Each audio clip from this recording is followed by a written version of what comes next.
Welcome to the deep dive. We're the place, where we cut through all the noise and pull out the really important stuff from various sources, helping you get informed without getting overwhelmed.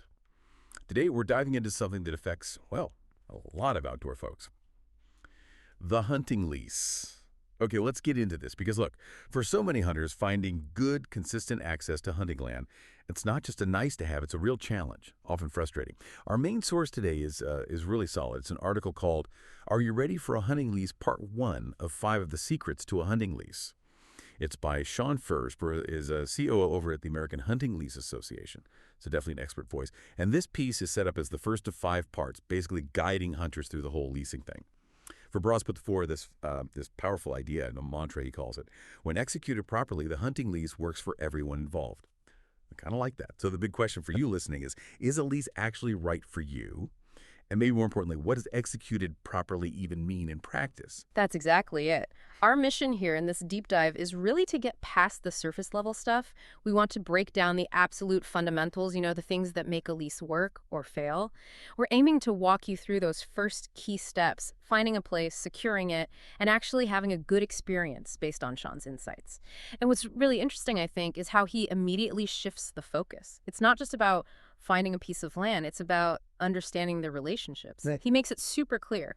A lease isn't just like paying rent for dirt, it's a partnership. Feature partnership, okay. Yeah, and like any partnership, it needs really clear shared expectations, mutual respect.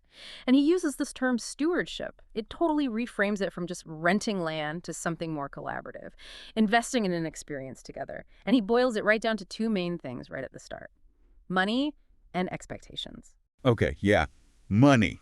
Let's just be real. For most of us, the first thing that pops into our head with hunting lease is probably, okay, how much is that going to set me back? It feels like the biggest wall. Yeah.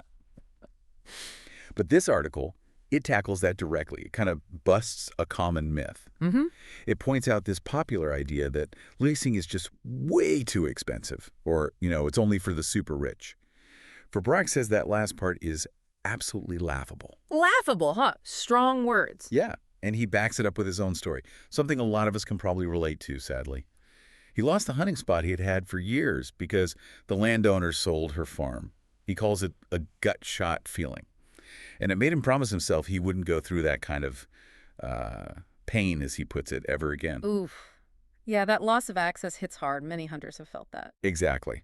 And this is where it gets interesting. That feeling, that gut shot, it didn't just sting. It pushed him and his buddies, 6 of them in total, towards leasing. They started searching online, but then they decided to go with a reputable broker, like a company that specializes in hunting leases. Smart